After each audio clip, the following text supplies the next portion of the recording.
Hello, political napalm viewers. It is the political napalm here for a really interesting story that I encountered super early Sunday morning. It was basically one of the few or the first news items I had countered on Sunday after waking up and was sitting here having a cup of coffee. And I ran into this story, and I swear to you, I almost did a spit take because I had some experience with the topic of today's story over here. And I hadn't thought about this in many years. And it totally jogged my memory, totally blew my mind, and just almost did a spit take with my coffee. So, Mike Johnson is now the Speaker of the House because the Republicans have the majority of the House in American politics. We have the House, we have the Senate. Kevin McCarthy was the Speaker.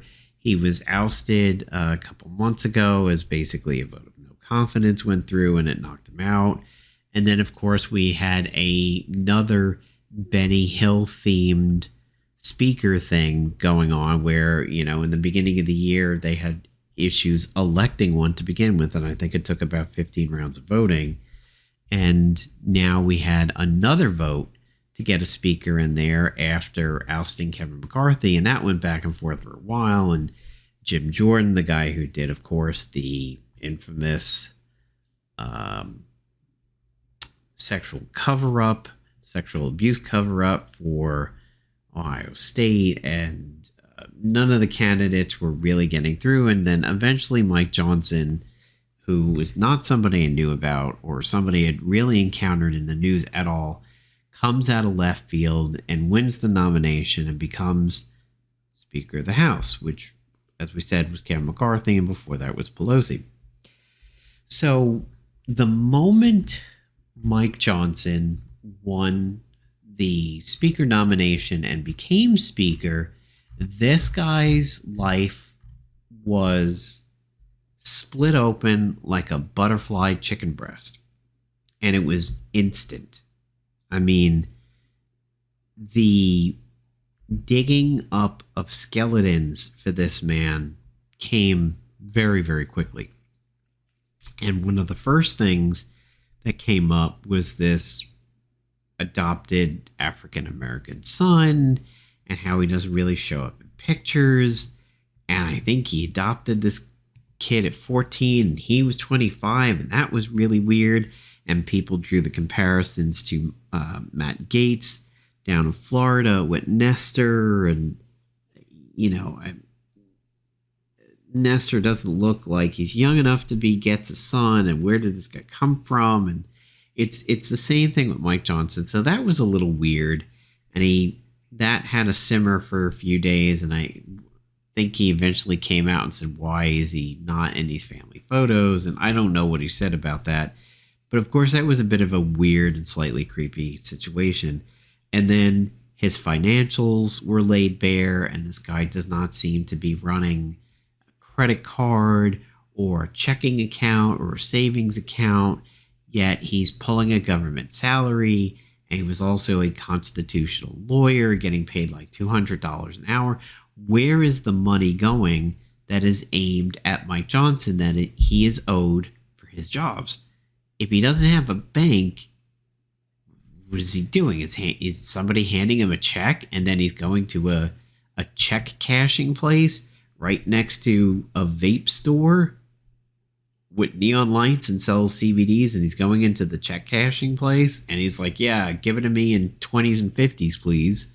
And then he's just walking around with cash. And it doesn't make a lot of sense. And it is very eyebrow raising. I mean, literally Dwayne The Rock Johnson, when he was in the WWE, eyebrow raising to think of how is this guy paying bills? How's he paying a mortgage? How does he pay anything? And I mean, I used to carry around a reasonable amount of cash in my wallet and still would pay for some things via cash. Like for many years, fast food for me was kind of big. I was like, it seems stupid to use my card for that. And And now, especially post pandemic, when you have so many businesses that are absolutely cashless, you couldn't pay by physical money if you wanted to. It's extremely eyebrow raising to think that this guy has no financials. And a lot of Republicans will defend him and say, oh, so, you get angry at Trump because he has money in a secret Chinese bank account and he paid more Chinese taxes than Americans. But here's a guy who's doing the complete exact opposite, doesn't seem to have anything weird at all. He's obviously not laundering money. He doesn't even have a bank account. It's like you're oversimplifying it. And no, it is not the exact opposite. It is the exact same thing, just slightly differently in the fact of where does this guy's money go? Who gets a salary that doesn't go somewhere? So it's going to be interesting to see where this money actually goes for this man. But the thing that got me this morning as I was sipping my coffee and scrolling through some news is that Mike Johnson had sort of a kind of TED talk about this app called Covenant Eyes. And Covenant Eyes, if you Google it, is a screen accountability piece of software. It is sort of like a Christian or religious firewall, or even maybe like nanny cam, baby monitor. It is like a NordVPN or browser controls that lock you out from going to quote unquote sinful and illicit sites and everything like that. Covenant Eyes app monitors your child's devices while our safe search and filtering tools keep porn at bay. The Victory app gives you a comprehensive feed of their device activity and sends you alerts if explicit material is accessed. So that's what the description is from the company who makes it. And you can Google it and you can see some stuff about it. More on that in a moment, but let's hear how Mike Johnson was using it several years back when he was talking about it. With Covenant Eyes within your home. And so why is that such an effective tool? Why do parents need to put this into their home? Yeah, that's great question.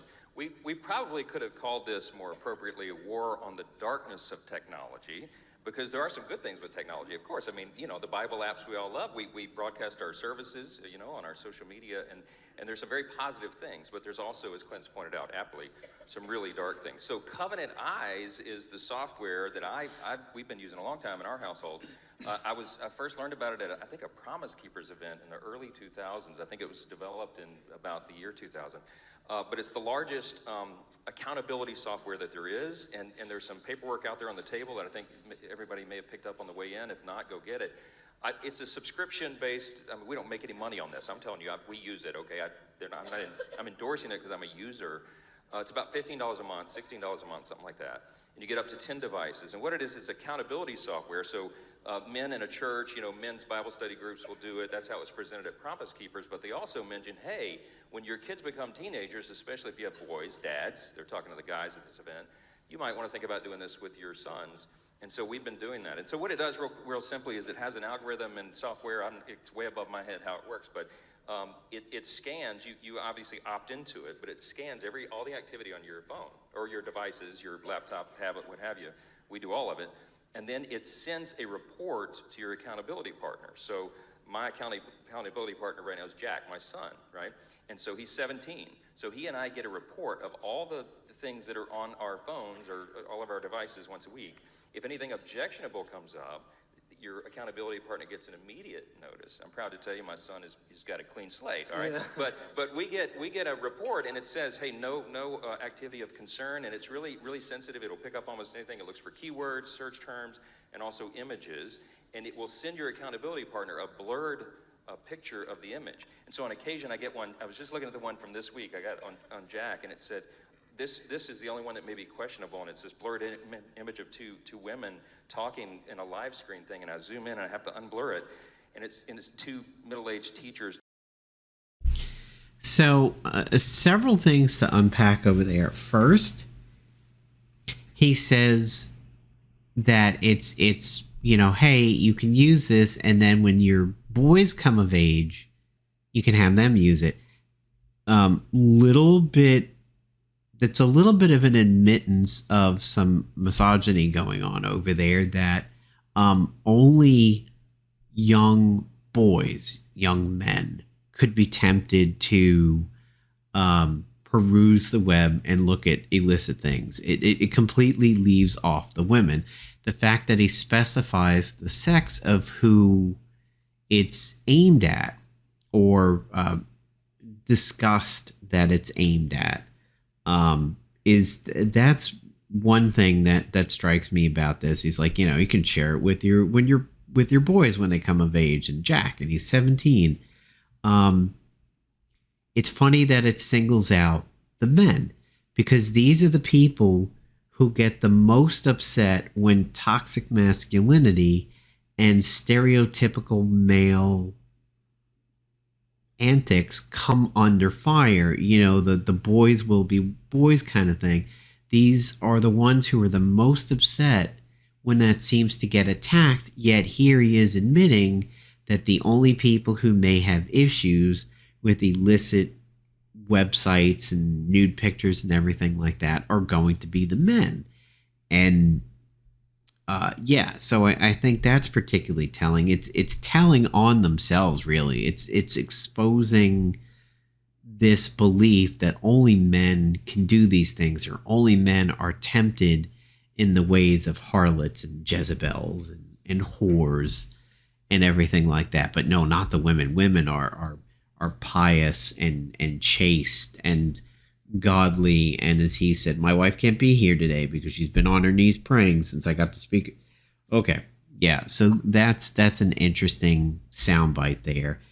The other interesting thing is that his accountability partner is his son, Jack. And he says, I'm proud to report that Jack is clean, but he never says anything about himself. So there's almost maybe guilt by omission that you got to wonder about. But to me, when I hear accountability partner, I sort of think of like a sponsor for an AA meeting. The person who gets you into AA, and you sort of report up to them, or like a parole officer kind of a deal. You would think of it more as like a one-way thing, is that the inferior has to report up to the superior. And the fact that he and his son are each other's accountability partners is just really, really creepy. I find it extremely strange that his accountability partner is not another member of his church, or another member of a group that he's part of, or even his wife, who may have the biggest stake in hoping that he's not off perusing Pornhub or something like that. Google preacher, or confessions of nudists or something, or sexy confessions, or the devil made me do it. It sounds like something that you would want your wife to know, that you are being not mentally cheating, I guess you could say, or not coveting thy neighbor's wife, or having the Roman eye. It's his son that he reports to, and the son reports back up to him. And that is really strange, coming from somebody who does not have this religious background growing up. Now, I do just want to say that it is different for parents today. Somebody who is a parent now probably has to deal with 3,000 times more than what my parents had to deal with, where it was simply movies and magazines and everything like that. Like, we had to hide the 2 Live Crew tape that we had because of how raunchy it was. You were not going to blast that in the house, or Revenge of the Nerds, because there was boobs and bush in that movie, and you sort of wanted to, like, if you had that in your tape collection, you didn't want it obvious. You had Revenge of the Nerds there, and stuff like that. That is tame. That is extremely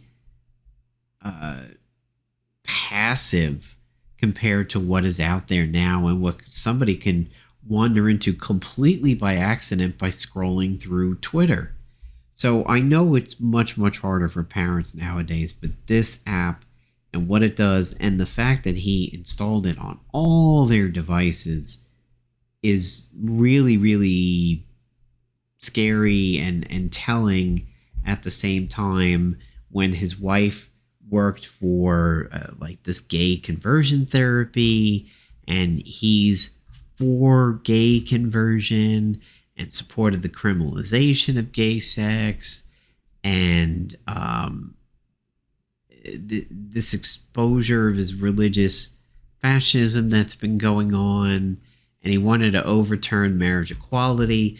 Like, there is, when you take into account the son, you take into account the money, you take into account this admittance that he has this app, as you can see here, that he has this app on all of his devices and everything like that. And again, you don't hear about it being on any of the ladies' devices in his family. He doesn't mention his wife. He doesn't mention any daughters if he has them. So that's also a little bit telling. But the reason why I wanted to do this video is I actually have some experience with this software.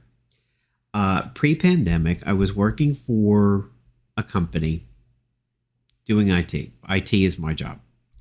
And because this is a not-for-profit company, we didn't do something that you would expect to see in bigger businesses, in that when you get a computer back from an employee who is no longer with the company, you tend to back up some stuff that maybe the manager or the supervisor needs, and then you do what's called a wipe, is where you wipe the other person's data off the computer, and you generally reset it back to what's called out-of-the-box standard.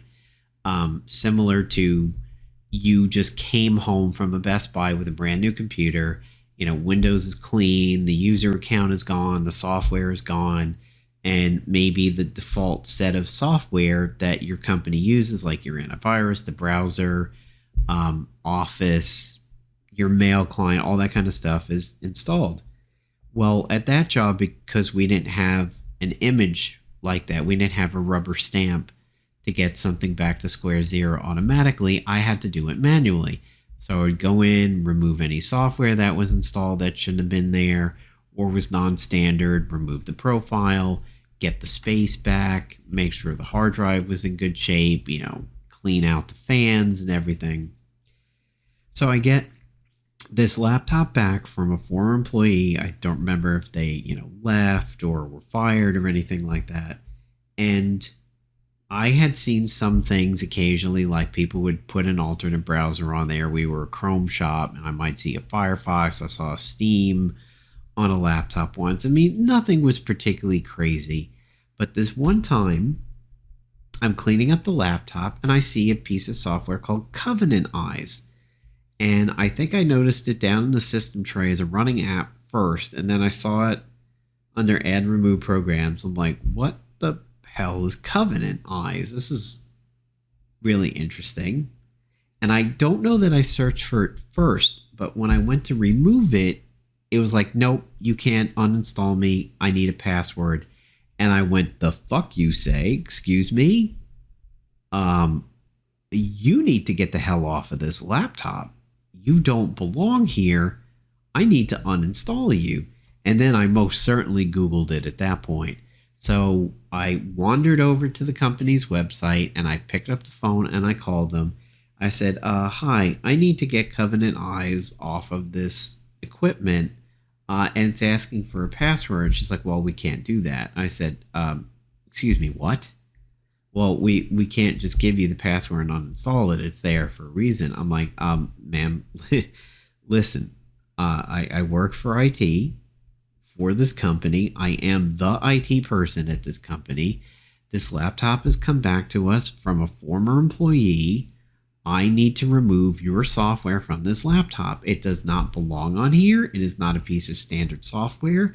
And this laptop cannot go back out the door to another person with this software on here. It is not approved. It's not standard. It needs to get the hell off of here.